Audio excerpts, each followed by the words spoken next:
¿Cómo podemos definir la fuerza? Yo tengo que es toda acción capaz de producir cambios en el movimiento o en la estructura de un cuerpo.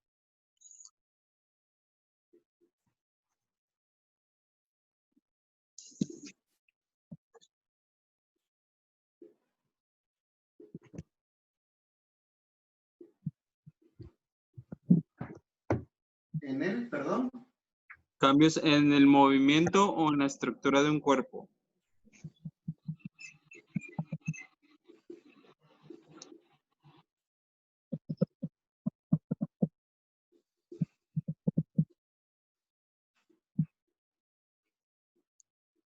Su unidad es Es, Los newtons. entonces, Verlo.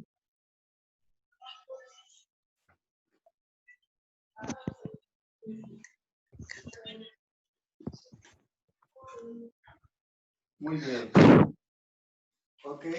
Esta es una cantidad del modo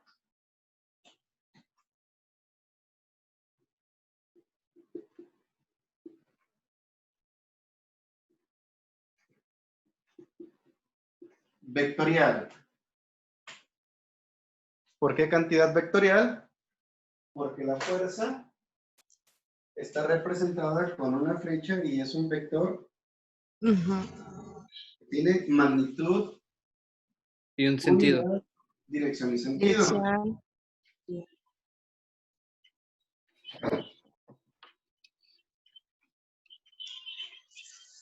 En el sistema inglés, ¿cuál sería la unidad de la fuerza?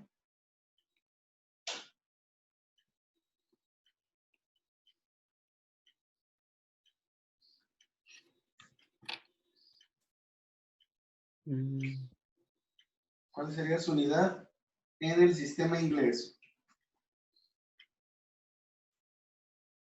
En el sistema internacional, este es del sistema internacional, es el kilogramo metro sobre segundo al cuadrado, mejor conocido como Newton. ¿Y en el sistema inglés? La libra. El poundal. Y El se poundal. representa- ¿Perdón? Poundal. ¿Otra vez? Poundal. Ajá, la libra, como dijo mi compañero.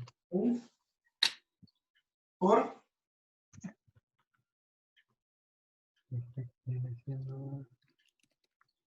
De esta manera. Pound por pie entre segundo cuadrado.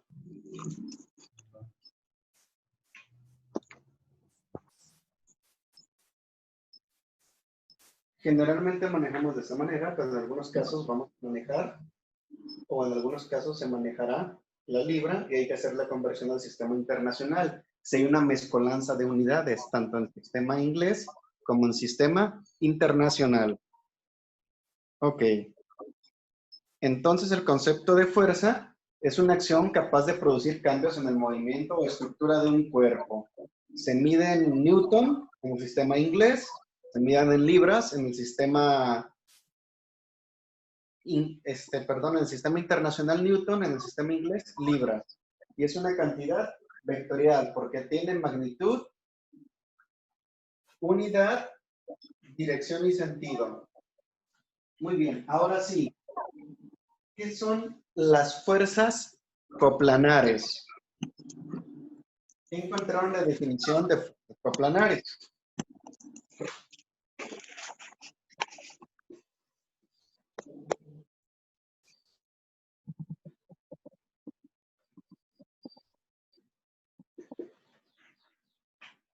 ¿Qué son las fuerzas coplanares? ¿Ya revisaron las notas?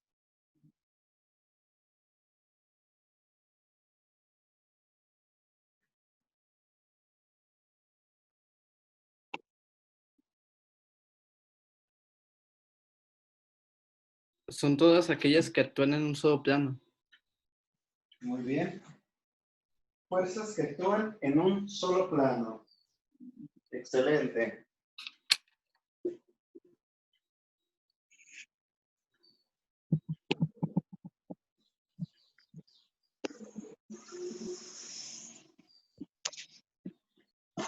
¿Y a qué se referirá esto?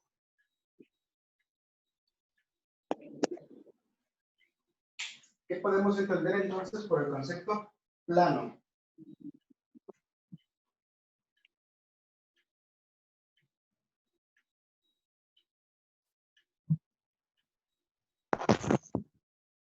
Porque se mueven en una sola dirección. Puede ser. ¿Qué otra cosa más?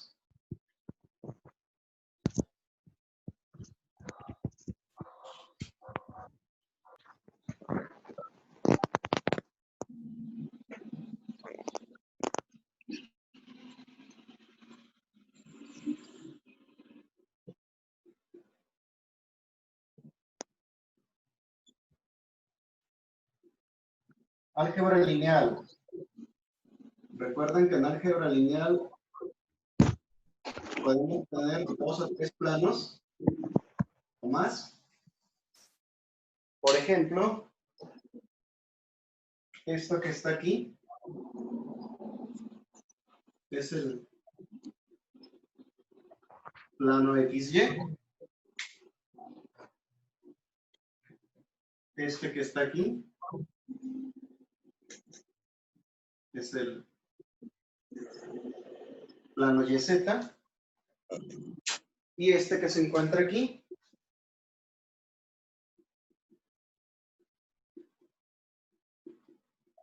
es el plano ZX. Entonces estamos hablando que las fuerzas colineales actúan en el mismo plano. Rápidamente, en un plano cartesiano, o en un marco de referencia, yo puedo definir como aquí vectores positivos, vectores negativos. Por lo tanto, las fuerzas pueden ir en diferentes direcciones y sentidos. No hay ningún problema. Entonces, las fuerzas coplanares son las fuerzas que actúan en un solo plano. Este es un plano de 3 dimensiones. Este sería un plano de 2 dimensiones, que es el más común que manejamos. Pero también podemos manejar planos en 3 dimensiones. Muy bien. Entonces, ahora sí, ¿qué son las fuerzas coplanares colineales? ¿Cómo las podemos definir?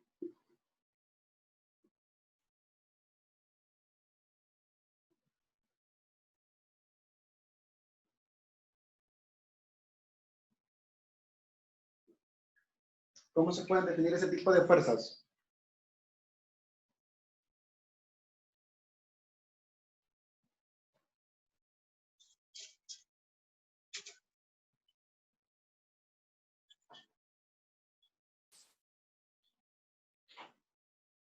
Primero definimos fuerzas coplanares, fuerzas que actúan en un solo plano. Y las fuerzas coplanares colineales, que se pueden Son las entender. son los que actúan sobre una misma línea de acción. Ajá. Muy bien.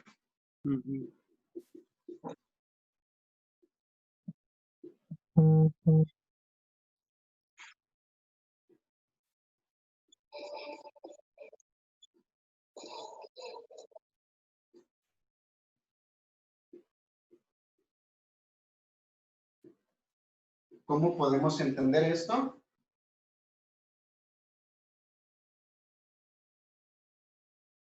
De la siguiente manera.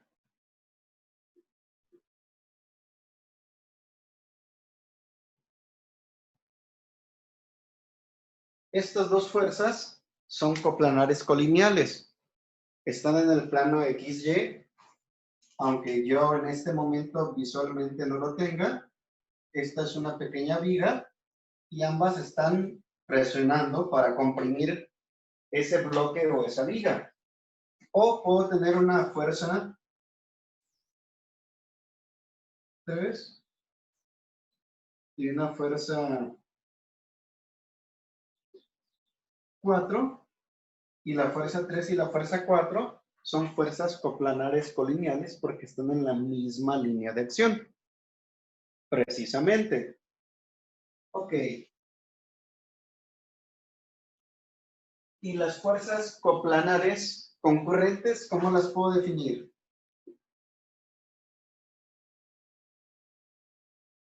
Son las que no todas intersectan en un mismo punto. Más bien es... No todas las líneas de acción intersectan. Serían...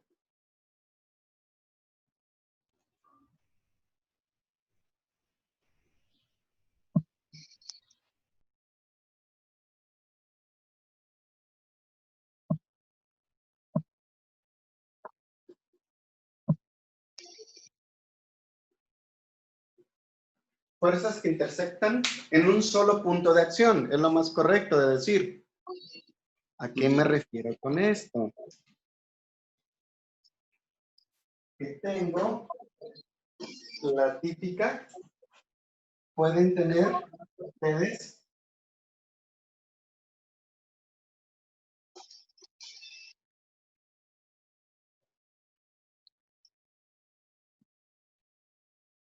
una piñata y dos personas la están jalando.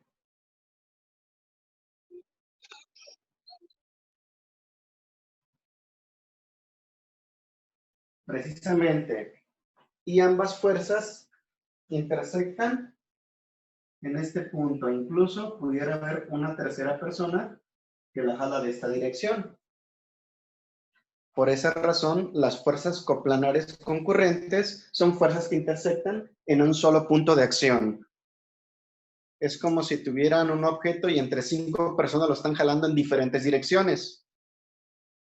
Y otro ejemplo rápidamente de las fuerzas coplanares colineales es cuando juegan el juego de la cuerda, que hacen dos equipos, tensan una cuerda y el que pase una determinada área con el pañuelo que está amarrado es el que gana. Y ahí se están aplicando fuerzas coplanares colineales, porque es un solo sentido de acción, precisamente.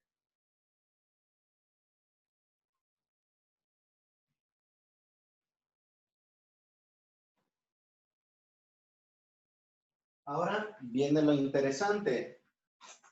El tema es resultante de fuerzas coplanares. Ok, ¿a qué se refiere con la palabra resultante? ¿O qué entienden de la palabra resultante o resultado?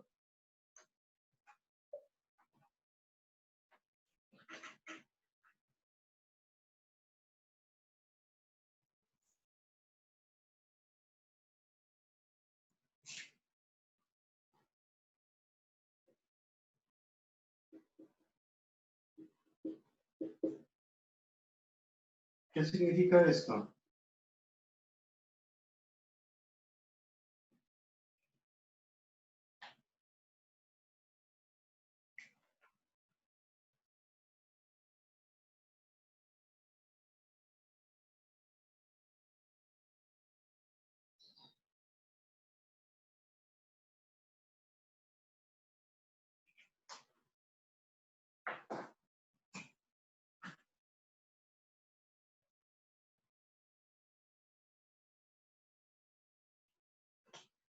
Tengo mi marco de referencia, que es un plano cartesiano, precisamente, y lo que yo tengo que hacer es encontrar la resultante del vector fuerza 1 y el vector fuerza 2.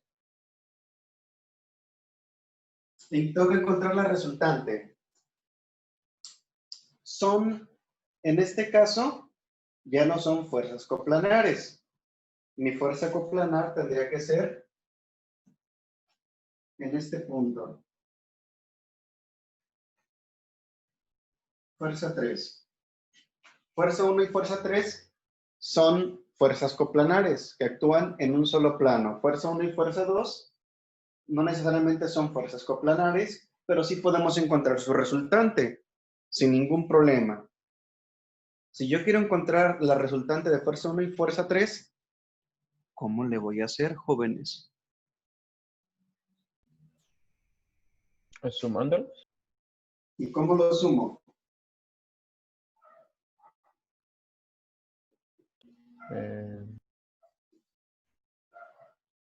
Sumaría, por ejemplo, el vector F1 más el vector F2 sería por sus, ¿cómo se llaman?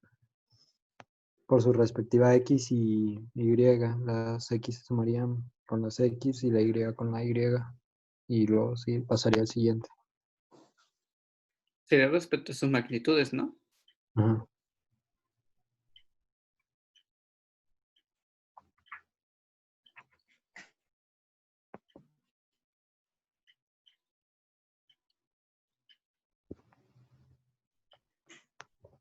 El primer método es un método gráfico, que es el método del paralelogramo. El método que comentó su compañero es el método de el método analítico, que es el más común. El método del paralelogramo, ¿en qué consiste? En formar un paralelogramo, donde termina el vector F1, que tiene un ángulo y tiene una magnitud, F1,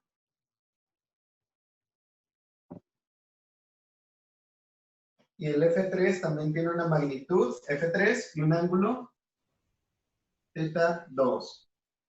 Entonces, donde termina el F1, ahí se puede decir que vuelvo a tener mi eje cartesiano, X y Y voy a prolongar el vector F3 de esta manera.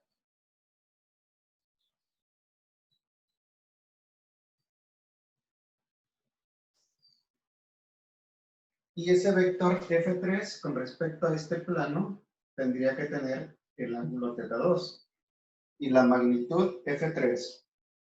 Y donde termina F3, vuelvo a colocar un pequeño marco de referencia y dibujaría el vector F1 con la misma magnitud y el mismo ángulo de referencia. Le llamamos el método del paralelogramo porque formamos un paralelogramo, o lo que es un rectángulo. Y el resultante de la suma se toma desde el centro hasta la unión de los dos vectores. Y voy a obtener una fuerza resultante con un ángulo resultante. Este método es un poquito más laborioso, porque para este método ocupan manejar escalas. Para la magnitud de F1 y F3 tiene que ser la misma escala y hay que utilizar transportador para conocer los ángulos y formar los ángulos de manera correcta. Al manejar la misma escala aquí y aquí, esa misma escala la voy a manejar de aquí hasta acá y voy a obtener el vector resultante. Tengo que medir de aquí a aquí cuántos centímetros mide. Por ejemplo, si F1 mide 3 centímetros y F2 2.5, bajo la escala de centímetros, entonces tengo que medir la escala de aquí a aquí, puede que me dé 5.3 centímetros. Mi escala puede ser 1 centímetro igual a 1 newton. Si este mide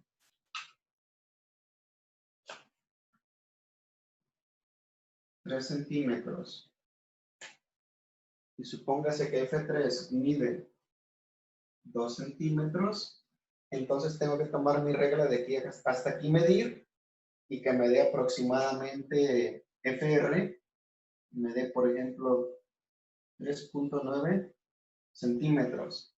Entonces, FR es igual a 3.9 newtons.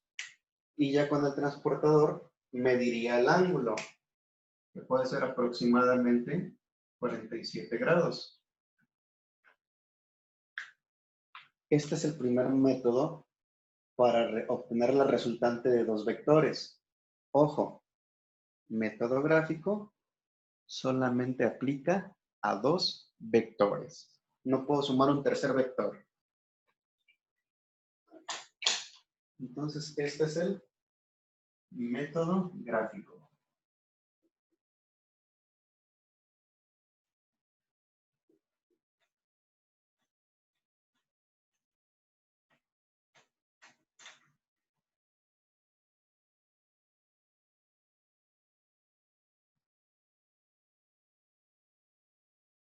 Solo dos vectores se suman.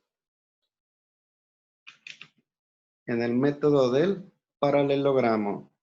Son vectores coplanares porque están en el mismo plano XY. Sin ningún problema. ¿Hasta ahí alguna duda, jóvenes? No. ¿Cuál es el segundo método que también es gráfico para resolver vectores?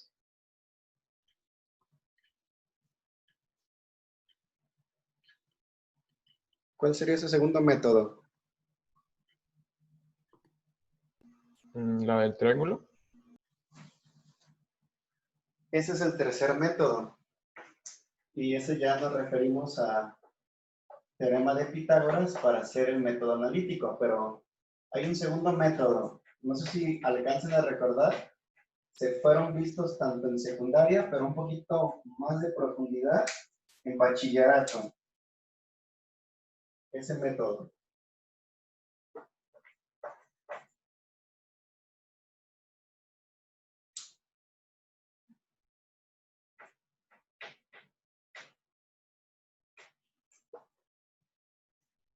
El método número 2 para resolver vectores es precisamente el método del polígono.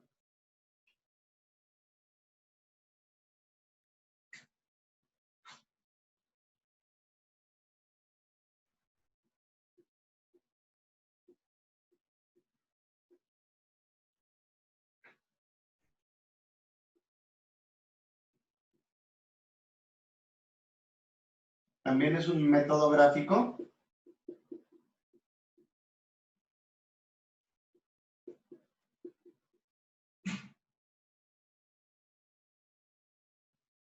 Y nos sirve para sumar más de dos vectores fuerza. ¿Qué significa? Si yo tengo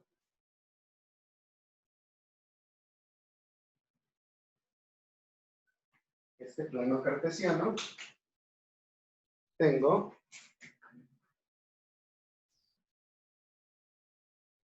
una fuerza 1 con un ángulo 1. Tengo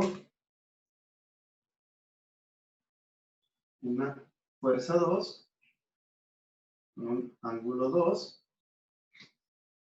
Y tengo una fuerza 3 con un ángulo 3. Entonces podemos echar mano precisamente del método del paralelogramo. ¿Qué significa? Significa lo siguiente, jóvenes. Es muy parecido al método del polígono. Tengo el primer vector F1. Siempre utilizo escalas y utilizo un transportador para poner el ángulo. Y donde termina el vector F1, como en el método anterior, hago un pequeñito marco de referencia ahí para trazar el segundo vector F2. ¿Qué significa?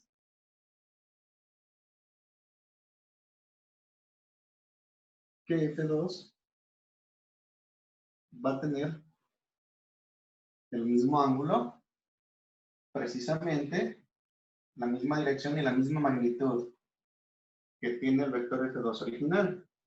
Y donde termina el vector F2, voy a colocar el vector F3.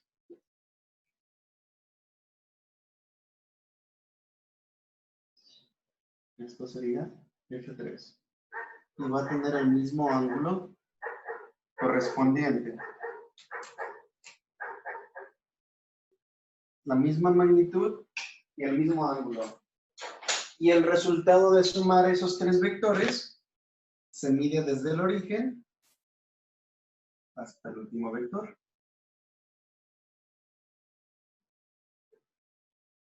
Y este sería el vector resultante.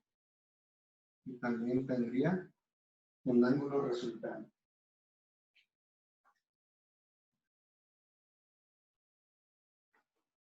Volvemos a lo mismo. Aquí también ocupo manejar escalas.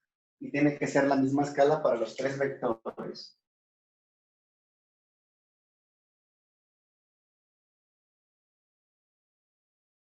Y cada vector tiene que tener esta escala aplicada en cada uno de ellos. Y mi vector resultante es este vector, precisamente. Es el segundo método gráfico. Con este pueden sumar 3, 4, 5, hasta 10 vectores sin ningún problema. ¿Estamos de acuerdo?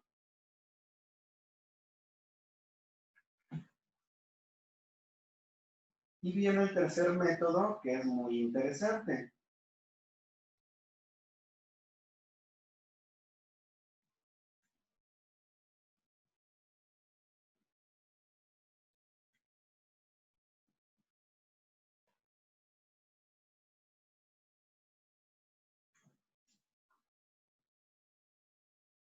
Que es el método analítico. Pero para ver el método analítico, necesito previamente recordar algo de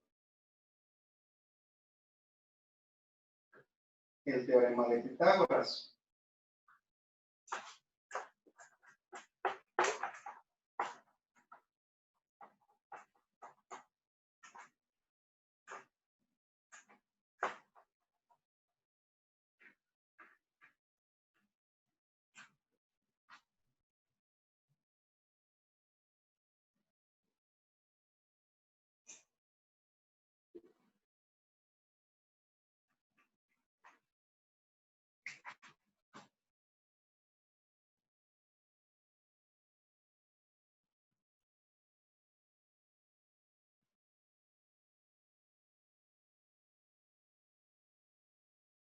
Ok.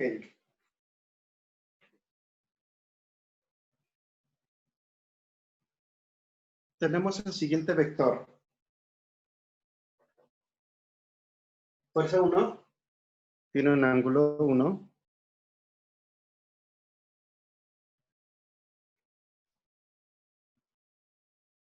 Y tiene una magnitud F1.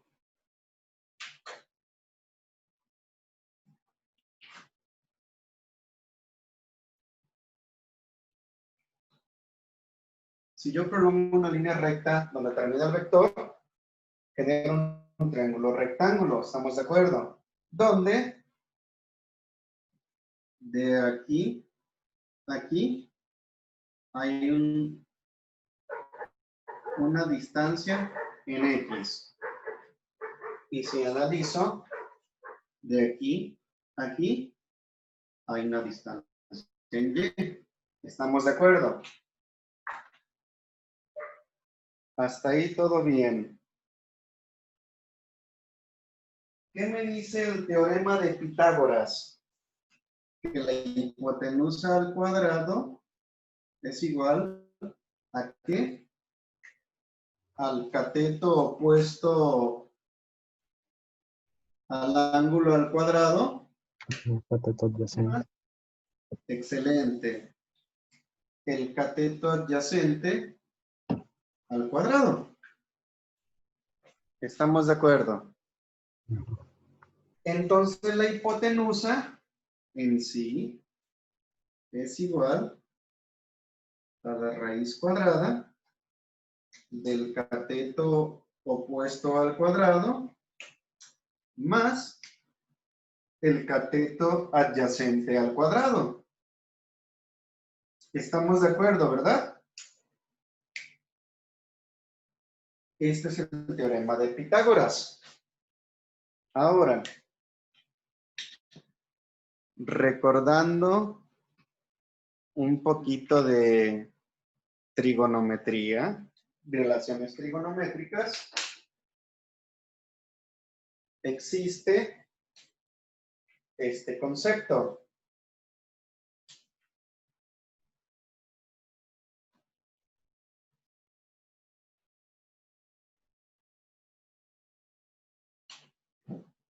SOHCAHTOA.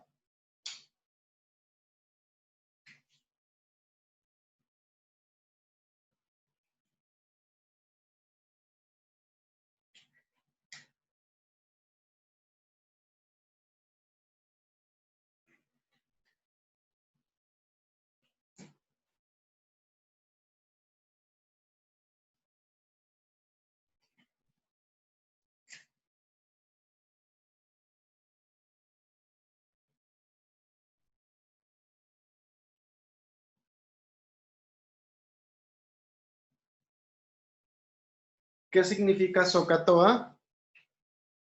Opuesto sobre hipotenusa, adyacente sobre hipotenusa, opuesto sobre adyacente, donde S es seno del ángulo, C es coseno del ángulo y T es tangente del ángulo. Ok. Si yo no conozco la hipotenusa, solo el cateto opuesto y el cateto adyacente, puedo calcular el ángulo θ1. Y θ1, o este ángulo, es igual a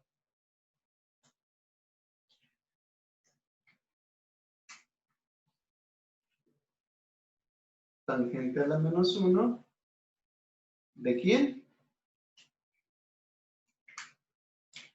Del cateto opuesto entre Sí. el cateto adyacente. ¿Estamos de acuerdo?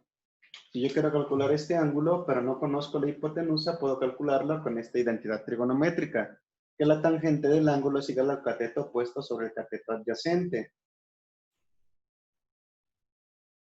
Entonces, el ángulo es igual a la tangente a la menos 1 del cateto opuesto sobre el cateto adyacente. ¿Recuerden? La tangente del ángulo es igual al cateto opuesto sobre el cateto adyacente. De aquí podemos decir que el ángulo es igual al cateto opuesto entre el cateto adyacente sobre la tangente. Y por ley de los exponentes, si lo mando al numerador, me queda con exponente negativo.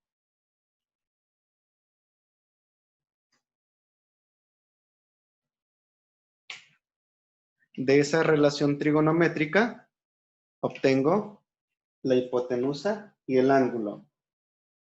Ok, entonces, ¿qué significa? Con estas dos fórmulas, esta es una, las puedo reescribir de la siguiente manera. Fuerza 1, a que es igual a la raíz cuadrada del cateto opuesto. ¿Y cuánto vale el cateto opuesto? Y al cuadrado. Más el cateto adyacente que está al cuadrado, que en este caso es x cuadrada. Y si yo quiero calcular el ángulo θ1, ¿a qué va a ser igual?